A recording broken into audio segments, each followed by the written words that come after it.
All right, we want to get back now to that breaking news we told you about at the top of the hour, a triple shooting in Yakima earlier this morning. We want to go right now to that live press conference with Yakima police. An update now on what unfolded this afternoon.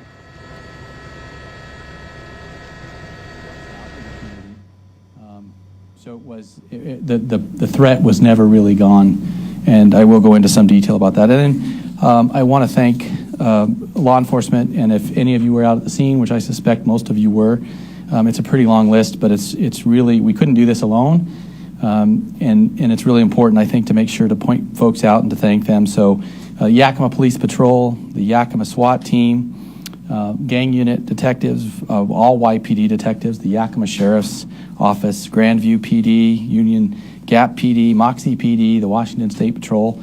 Benton County actually sent a tactical team, I believe. Lieutenant, is that right? Benton County's tactical team?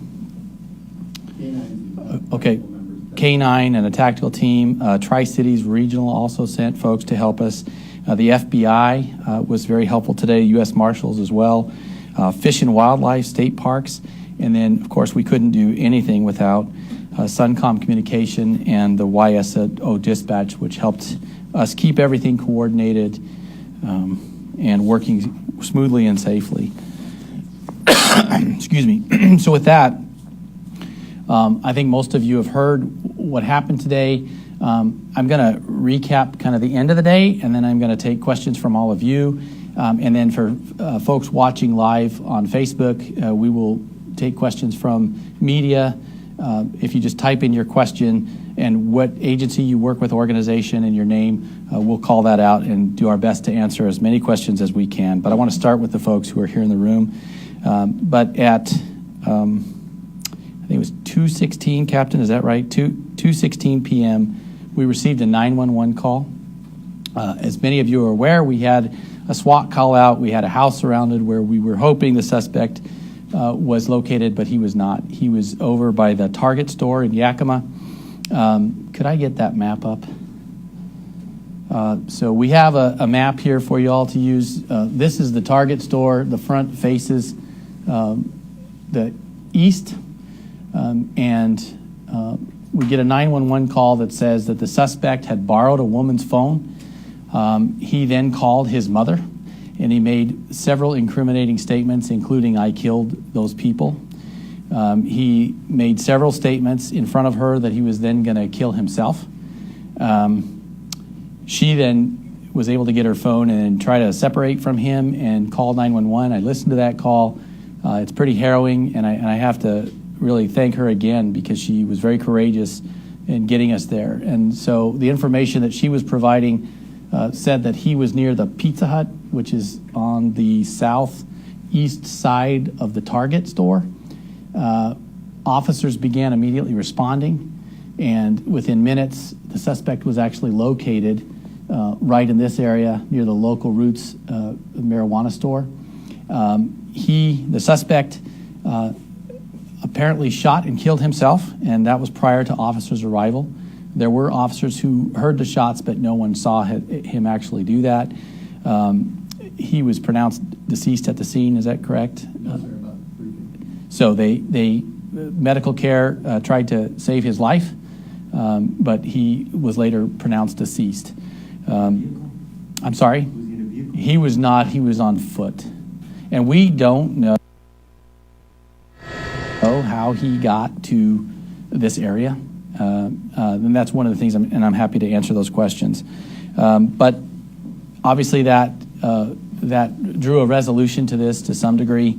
We're going to have to go through the formal process of identification, but everything that we see and what he said and what happened leads us to believe this is the same person that was involved in the shootings at the Circle K and the Arco gas station this morning. Clearly we have to have a more formal process, but I can say with pretty good confidence that we believe that this is the person who was involved in those incidents today.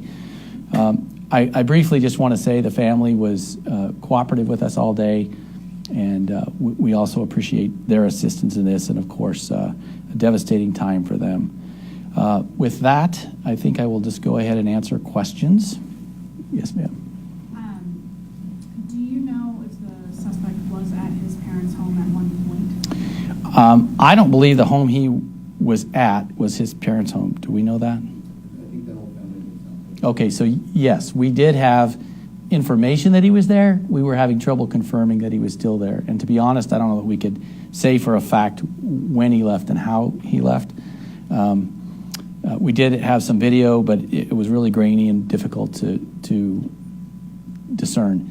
I will say that we obviously have to assume he's there and assume he's out and react according to both of those possibilities. So there was a long, long ordeal at the house with the hope, of course, that he was contained in the house.